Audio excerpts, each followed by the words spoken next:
On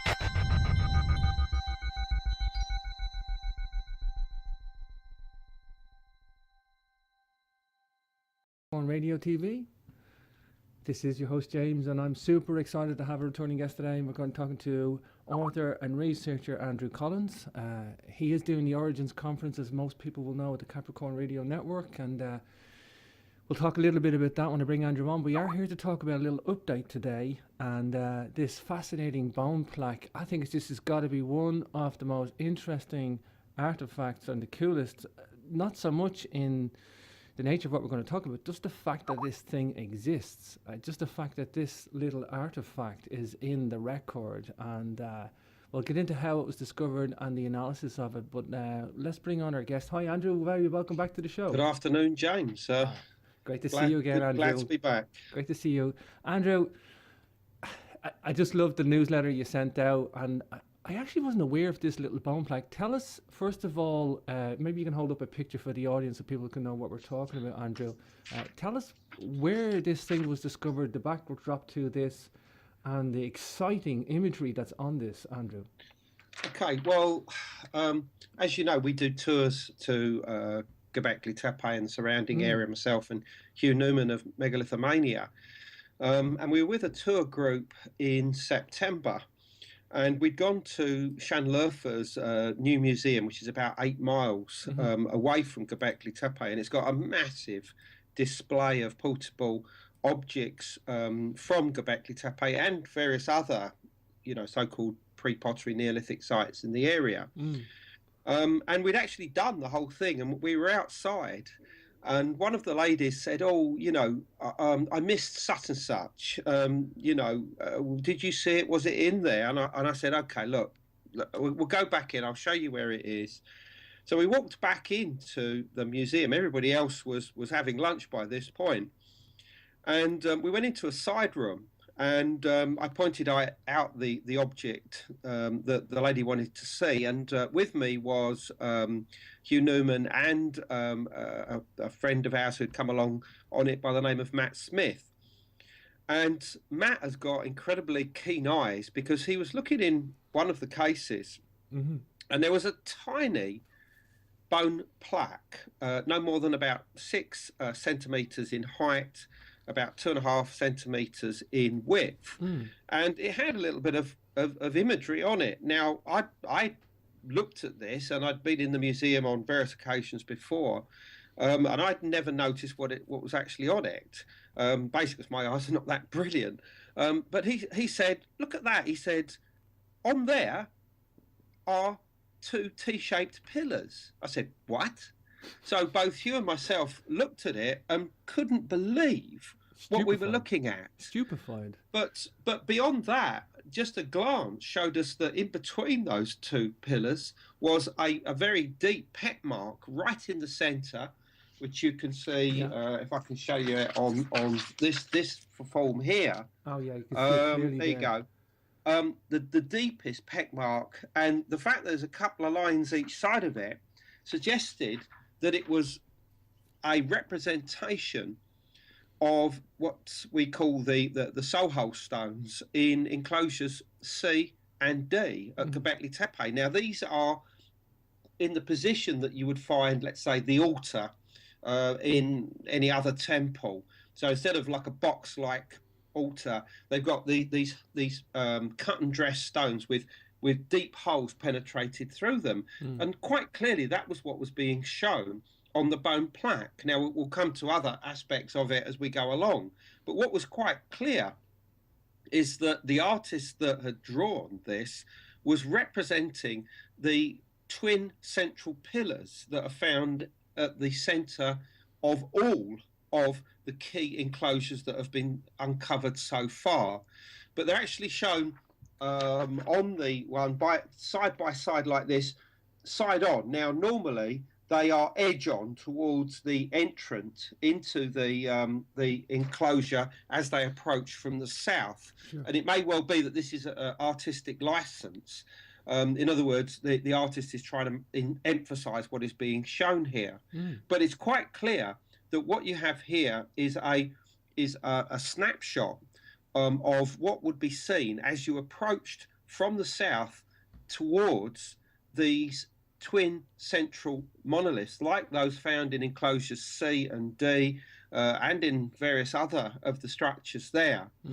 And that's what you have here, I mean, which is quite incredible. But there are many other aspects of it. I mean, if you can see this image here, sorry, go on. Just for the audience, Andy, I've been studying this all day. I think this is incredibly interesting. So we have what's a bone implement that we can carbon date, and it's like a drawing board of what the Göbekli Tepe builders put in place, basically. Absolutely. They put in two T-shaped pillars side by side, and they have a little sketchboard on a piece of bone, and they sketched their drawing. It was a drawing board, Andrew. Yeah, I mean, I think the archaeologists would call it an etching. That's their sort of official term for it, but we might call it carved imagery or something like that. Now, we have other detail in the... There is. I mean, this is the most exciting part. Firstly, this would appear to be the oldest known representation of a 3D perspective anywhere in the world. You can see that the actual T-pillars themselves have lines. Let's see if I can just find it. Yeah, here, for instance, you have a line going up at an angle, and others that seem to be going into the centre, which seem to be showing a 3D perspective. Now, that's quite extraordinary. In other words, the artist is showing how it looks in 3D.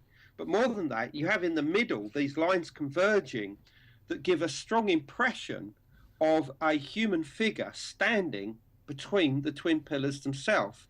Now, although this is abstract in its in the manner that it's created, that is something which the pre-pottery Neolithic peoples did.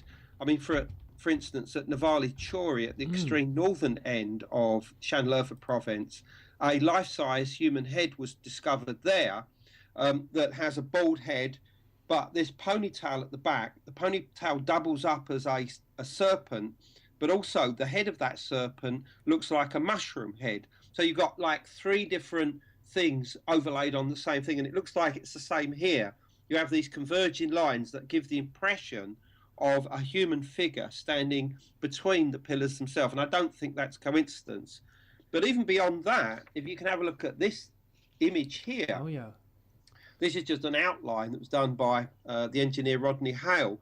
What he realised is that various of the key lines converge on this deep peck mark, and that would suggest that this was seen as a central key component of this design, emphasising its importance, which obviously begs us to try and understand what these soul holes or hold stones actually represented within the enclosures at Göbekli itself.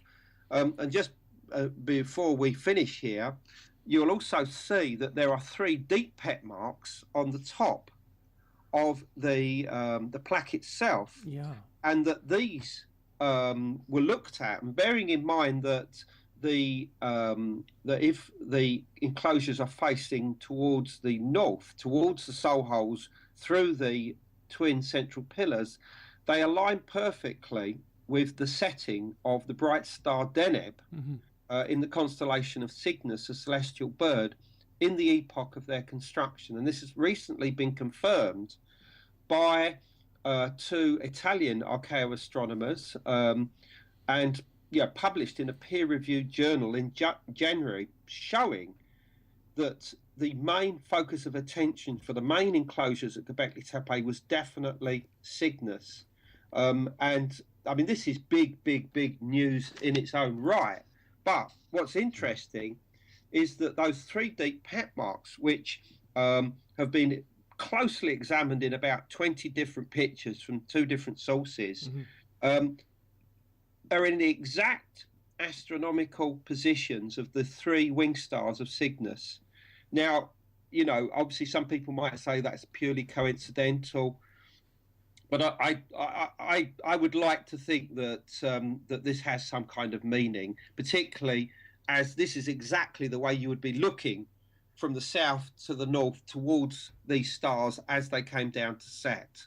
So this from my point of view, this is like manna from heaven. This bone plaque, it's extraordinary, and not only that, but it also closely resembles the front cover of my book, Göbekli Tepe: Genesis of the Gods. And when you say snapshot, Andy, it is just like a snapshot. It's like a photo. It's the best thing we have of a photo in time. Exactly. Yeah, and it's in 3D.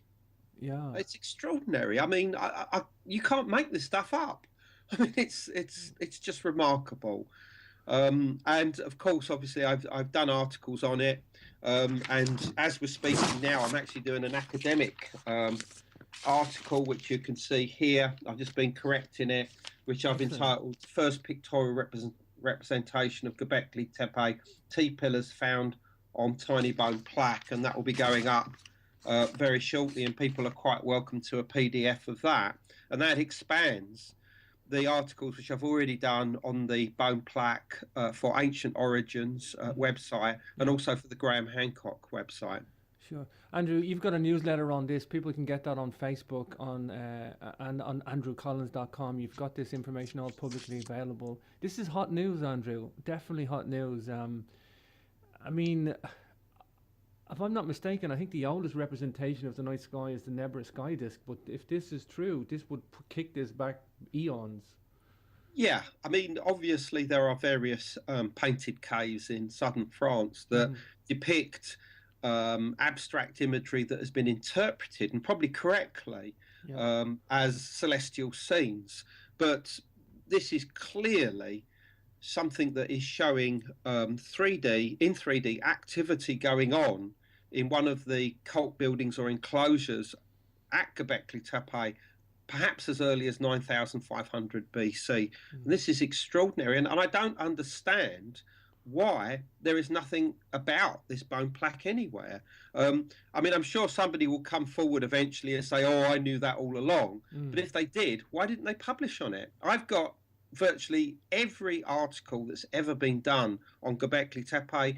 I've got expensive books from Germany that cost me £100 that itemize objects found at these sites, and there was no mention. There's not even a picture of this bone plaque anywhere. So where the hell did it suddenly come from? Wow. I mean, I have pressing questions about the bone plaque. I need to know what it's made of.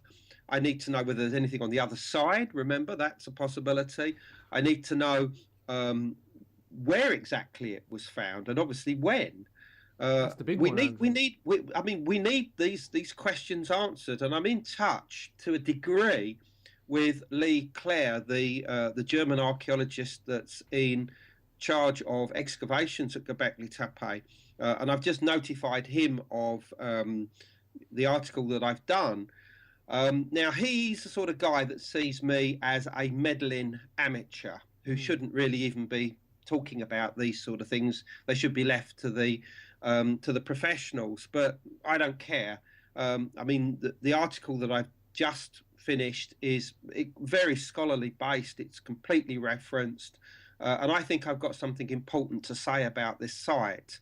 And he will eventually respond, and I hope that after he's calmed down, that he will give us the information that we need. And of course, this will be added to future articles on the subject. Plus, clearly, I'm going to be talking about the bone plaque and its implications at the Origins 2015 conference in London on November the 7th, because you can't not do. Everybody's going to want to know about it. Everybody's going to want to know its implications. So my lecture has evolved from when I originally created my brief of what I would be talking about, of course. Sure. Well, Andrew, I think what it does is it drives home the essence of astronomy to these builders. I mean, yes, they may have been shamans, and yes, they may have been sages that came in from another location. We can talk about that. I mean, there's many things going on there at Göbekli Tepe, but essence is the essence of it, I think, is astronomy. I mean, essence of most megalithic complexes is astronomy, Andrew.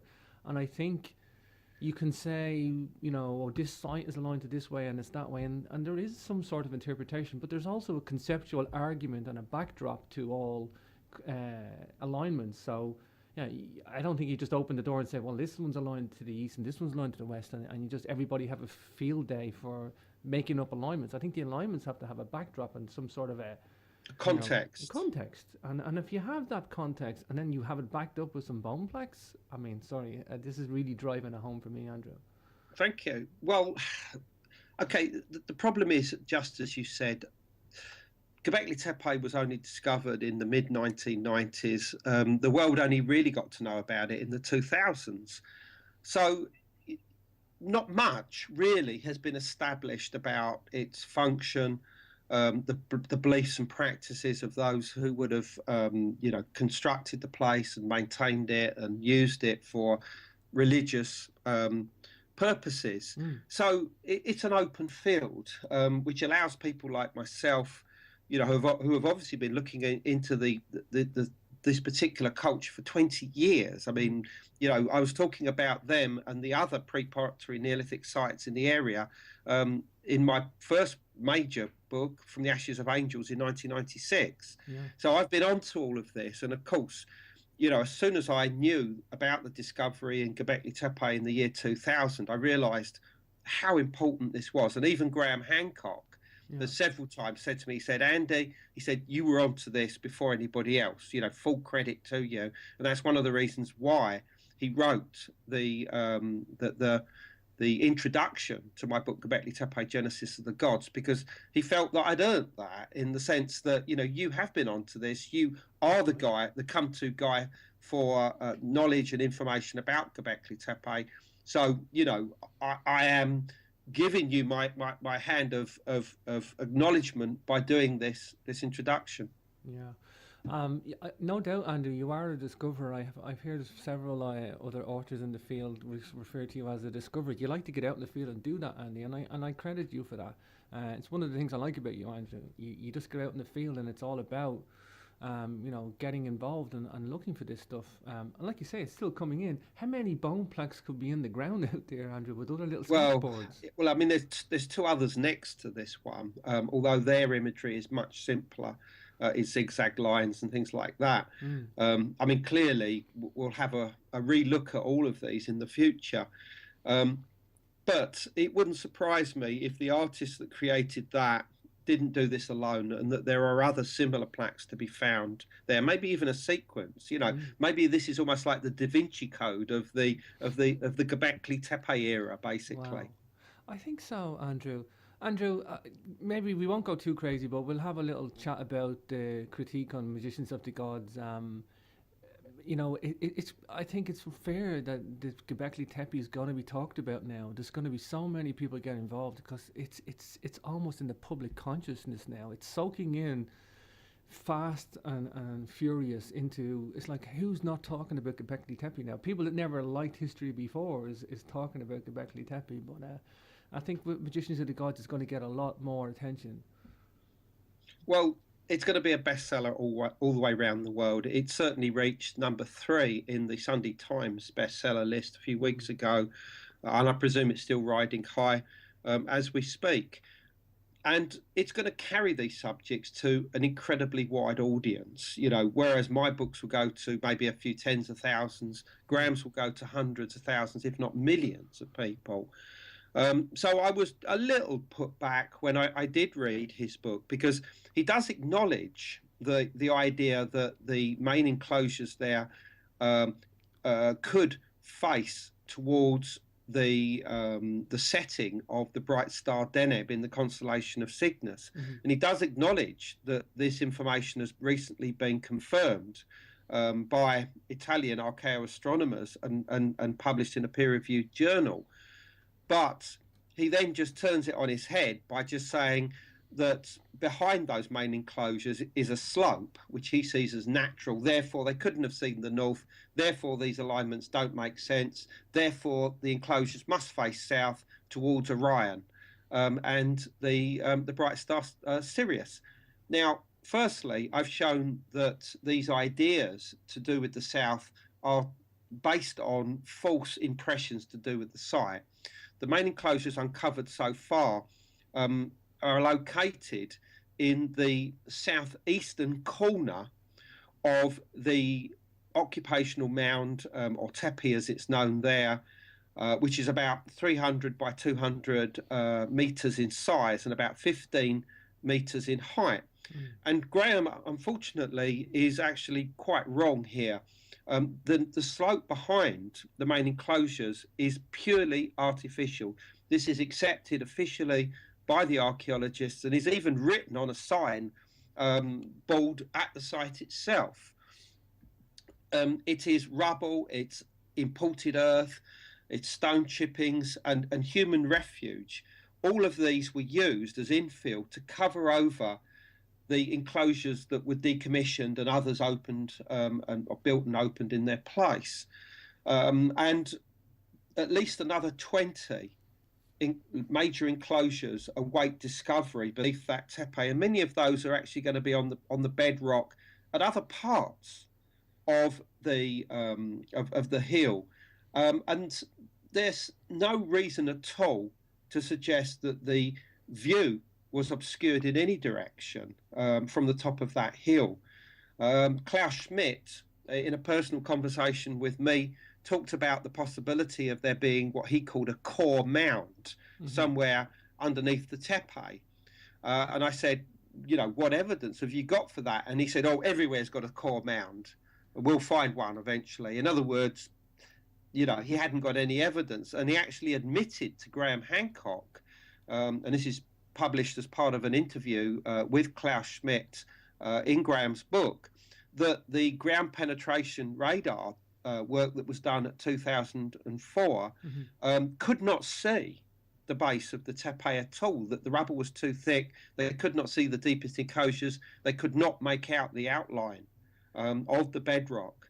But the last time I was there, I actually had Graham Hancock's book with me, and I looked very carefully at the layout of the spurs that jut out from towards the south and towards the north from Göbekli Tepe. And there's one to the south-southeast that actually rises up towards the south-southeast and is lowering slightly by a few meters as it comes towards the enclosures. Now, that strongly suggests that those enclosures are on level bedrock. The other thing is that the twin central pillars in many of the enclosures have their carving facing towards the south, and this has been interpreted by the likes of Robert Schoch and Graham Hancock and Robert Bivell as that they are facing towards the southern horizon, looking at the rising of Orion. Now, I'm afraid that this doesn't quite, make sense. I mean, if you go into a Christian church and walk towards a high altar, you look up at the different statues of divinities that gaze down on you, and you behold those and wonder about their mysteries as you walk towards the high altar in the east. And why is the high altar in the east? Because this is the chosen direction of heaven in Christian tradition. It's the direction of resurrection. Sure. In other words, those statues are not looking on your shoulder, over your shoulder towards something in the west. They're looking at you, and that's exactly what those twin pillars are doing as you approach them via the entrances in the south, and you go and stand between those twin pillars and you gaze up at the imagery, and by doing so obviously prepares you for any kind of altered state of consciousness that would surely have followed your entry into these structures.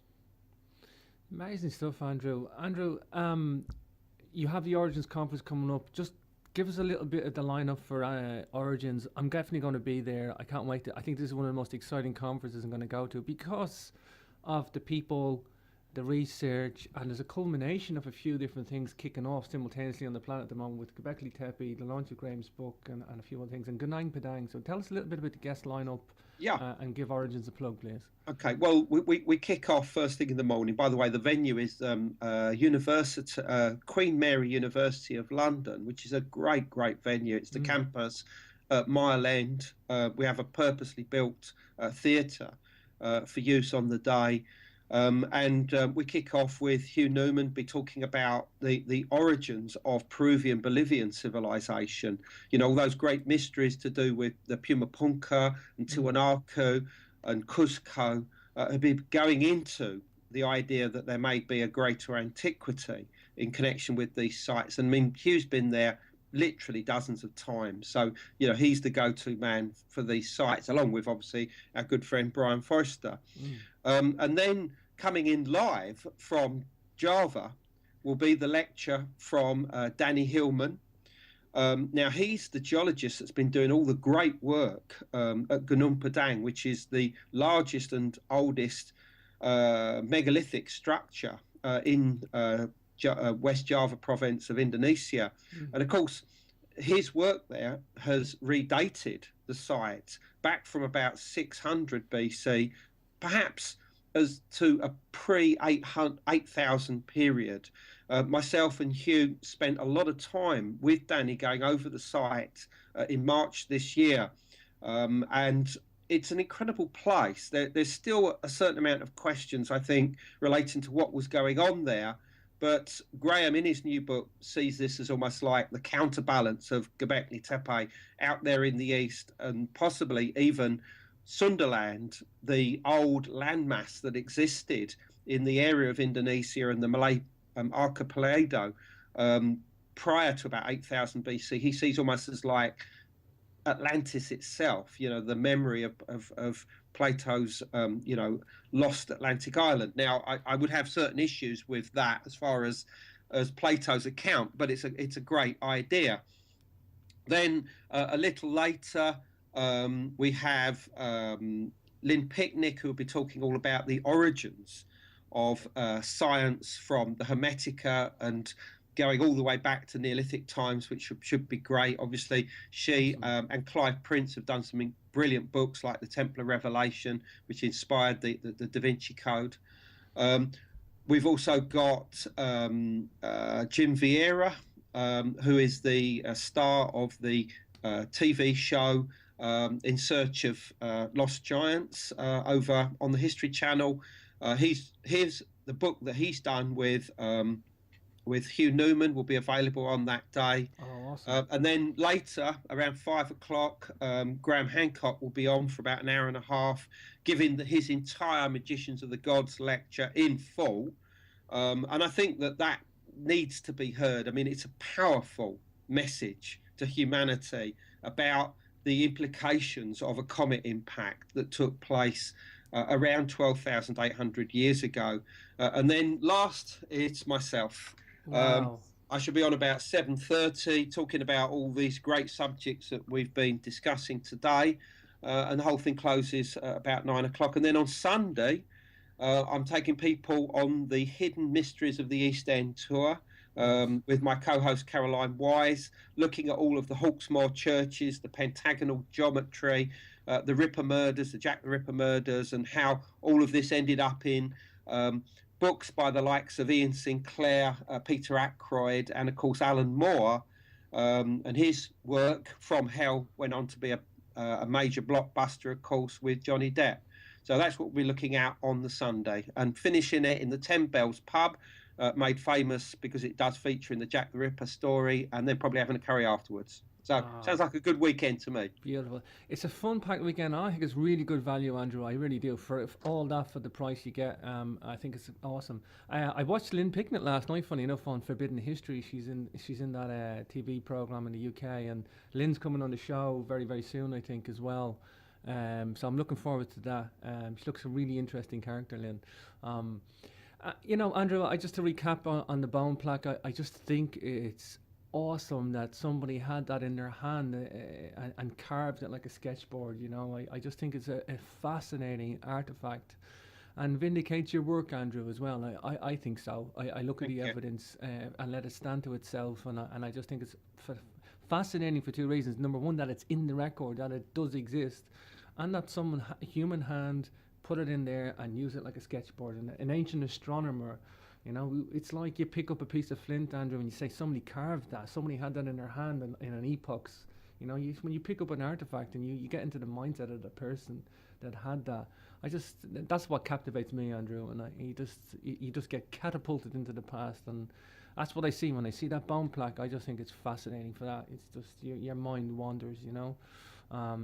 Looking forward to seeing you at the Origins Conference, Andrew. I didn't get to see you at Göbekli Tepe because I was in Mexico and I really struggled to do it. But you have Göbekli Tepe tour next year. Just give that That's a mention. true. I'm going to be on Okay. that one, Andrew, for sure. Thank you. Well, we got two next year. We're going on a full Turkey Origins of Civilization tour in May. Yeah. That will take in every good site that you know, really, from Cappadocia, all the underground cities, Oh, wow. to Çatalhöyük, Ashikli Hoyak, the whirling dervishes, Elijah Hoyak and Tusha, that the main Hittite capitals with all their pre-Hittite stuff. Mm-hmm. Then we're moving east to Göbekli Tepe, Karahan Tepe, Haran, Sanliurfa, and finishing the whole thing at Nemrut Dağ, you know, that famous mountain with all those weird heads on the top of it. We're doing that in May. All the details are on andrewcollins.com. We're going back out there in October for a mini tour. That will be Göbekli Tepe and the surrounding area and ending at Nemrut Dağ again. Plus, for those interested in going to other places, we're going to India, northern India, in July to spend 2 weeks in the search of Shambhala. Oh, yeah. Going to all the monasteries, asking the monks what they think. And I mean, it'll just be an incredible journey of discovery. Again, all the information is up on andrewcollins.com.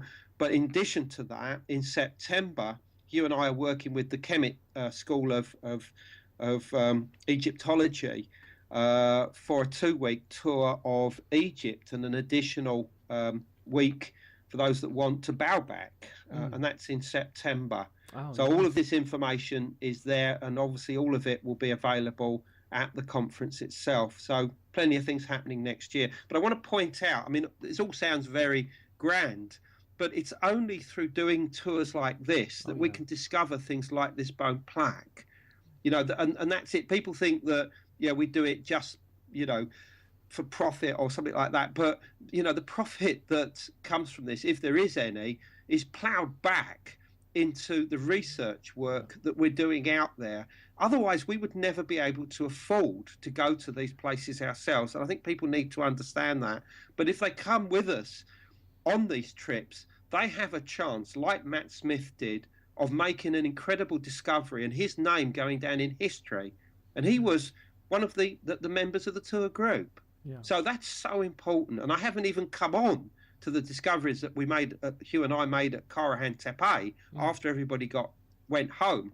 I need to get the bone plaque out the way first before starting that article. But we've found new structures there that that show that Karahan Tepe was a much wider complex than has previously been thought. Incredible stuff, Andrew. And I've actually been with Patricia in Egypt and in the chemist school, and I just seen a part of Egypt I would never have seen before, and I love it from an engineering perspective and ancient technology. And it's going out into tours, and if you want an off the beaten track tour and you want to go and see something for grab a hold of some of the research as well. It's all mixed in one, and it's a wonderful way to do tours and go on. I know books don't sell that. People think that books on authors are, it's like it's a grand lifestyle. I know it's not, Andrew, and tours do help the research, and I definitely know that. Yeah, I mean, in all honesty, it's the only way that people like myself and Hugh Newman can survive in this business. And Brian Forrester, who does some great books, and obviously lives in Peru, it's the only way that we can survive. I mean, 20 years ago, there was a lot of money in doing books on ancient mysteries. I'll happily admit that. There isn't anymore. It's, a tenth, even a 20th of what was there for many, many different reasons. Obviously, e-books and, the lack of interest from major publishers to do with this subject anymore. So we have to get by. And as we said, these are research trips for us. We go to these sites not simply to lark about, but to try and discover new things. And it does work. It happens. Virtually every year that we've been to Göbekli Tepe, something new has been found. It always fascinates me when I see people on tours. There's a geologist or an engineer or maybe a nurse or a doctor who looks at anatomy in a different way. Yeah, exactly. Everybody has their own set of eyes and their own way of looking at things, and you don't know who you're going to have I listen to people that aren't in my field because, I like to see people's mindset, how they think about art. Because I'm not the artist, I'm the engineer, and it's like I don't have art as a skill, but I'll listen to artists because I don't have that part of my brain, Andrew. And Exactly. I Yeah. look at that through other people's eyes. So that's the great thing. Yeah, well, I mean, exactly that happened when we were in Bolivia earlier on this year with Human and Brian Forrester. The last thing that we actually got to see was the Fuente Magna Bowl, Mm-hmm. which is in the Gold Museum in La Paz, Bolivia. And by that time, the team, the expertise of everyone was pulled together. We had an artist, a geologist, historian, and everybody was able to pull their ideas together because we only had, let's say, half an hour to look at this object and to try and understand it, try and understand whether it was authentic, a fake, what it was made of.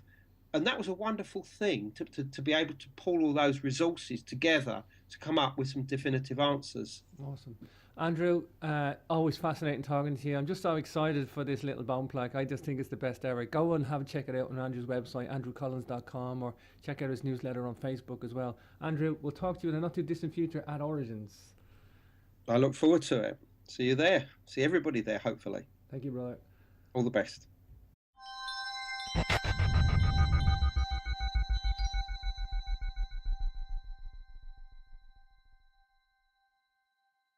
On radio TV. This is your host James, and I'm super excited to have a returning guest today. We're going to be talking to author and researcher Andrew Collins. He is doing the Origins conference, as most people will know, at the Capricorn Radio Network, and we'll talk a little bit about that when I bring Andrew on. We are here to talk about a little update today, and this fascinating bone plaque. I think this has got to be one of the most interesting artifacts and the coolest, not so much in the nature of what we're going to talk about, just the fact that this thing exists, just the fact that this little artifact is in the record, and we'll get into how it was discovered and the analysis of it. But let's bring on our guest. Hi, Andrew. Very welcome back to the show. Good afternoon, James. Great to see you again, Andrew. Glad to be back. Great to see you, Andrew. I just loved the newsletter you sent out, and I actually wasn't aware of this little bone plaque. Tell us, first of all, maybe you can hold up a picture for the audience so people can know what we're talking about, Andrew. Tell us where this thing was discovered, the backdrop to this, and the exciting imagery that's on this, Andrew. Okay, well, as you know, we do tours to Göbekli Tepe and the surrounding area, myself and Hugh Newman of Megalithomania. And we were with a tour group in September. And we'd gone to Sanliurfa's new museum, which is about 8 miles away from Göbekli Tepe, and it's got a massive display of portable objects from Göbekli Tepe and various other, so-called pre-pottery Neolithic sites in the area. And we'd actually done the whole thing, and we were outside. And one of the ladies said, "Oh, I missed such and such. Did you see it? Was it in there?" And I said, "Okay, look, we'll go back in. I'll show you where it is." So we walked back into the museum. Everybody else was having lunch by this point, and we went into a side room. And I pointed out the object that the lady wanted to see. And with me was Hugh Newman and a friend of ours who'd come along on it by the name of Matt Smith. And Matt has got incredibly keen eyes because he was looking in one of the cases, and there was a tiny bone plaque, no more than about 6 centimetres in height, about 2.5 centimetres in width, and it had a little bit of imagery on it. Now, I looked at this, and I'd been in the museum on various occasions before, and I'd never noticed. Archaeologists would call it an etching. That's their sort of official term for it, but we might call it carved imagery or something like that. Now, we have other detail in the... There is. There is. I mean, this is the most exciting part. Firstly, this would appear to be the oldest known representation of a 3D perspective anywhere in the world. You can see that the actual T-pillars themselves have lines. Let's see if I can just find it. Here, for instance, you have a line going up at an angle, Yeah. and others that seem to be going into the centre, which seem to be showing a 3D perspective. Now, that's quite extraordinary. In other words, the artist is showing how it looks in 3D. But more than that, you have in the middle these lines converging that give a strong impression of a human figure standing between the twin pillars themselves. Now, although this is abstract in its in the manner that it's created, that is something which the pre-pottery Neolithic peoples did. I mean, for instance, at Navali Chori, at the extreme northern end of Sanliurfa province, a life-size human head was discovered there that has a bald head, but this ponytail at the back, the ponytail doubles up as what was actually on it. Basically, because my eyes are not that brilliant. But he said, look at that. He said, on there are two T-shaped pillars. I said, what? So both Hugh and myself looked at it and couldn't believe what we were looking at. Stupefied. But beyond that, just a glance showed us that in between those two pillars was a very deep pet mark right in the centre, which you can see, if I can show you it on this form here. Oh yeah, you can see it clearly there you go. The deepest peck mark, and the fact there's a couple of lines each side of it suggested that it was a representation of what we call the soul hole stones in enclosures C and D at Göbekli Tepe. Now, these are in the position that you would find, let's say, the altar in any other temple. So instead of like a box-like altar, they've got these cut and dress stones with deep holes penetrated through them. And quite clearly, that was what was being shown on the bone plaque. Now, we'll come to other aspects of it as we go along. But what was quite clear is that the artist that had drawn this was representing the twin central pillars that are found at the centre of all of the key enclosures that have been uncovered so far. But they're actually shown on the one by side like this, side on. Now, normally they are edge on towards the entrance into the enclosure as they approach from the south. Sure. And it may well be that this is an artistic license. In other words, the artist is trying to emphasize what is being shown here. But it's quite clear that what you have here is a snapshot of what would be seen as you approached from the south towards these twin central monoliths, like those found in enclosures C and D, and in various other of the structures there.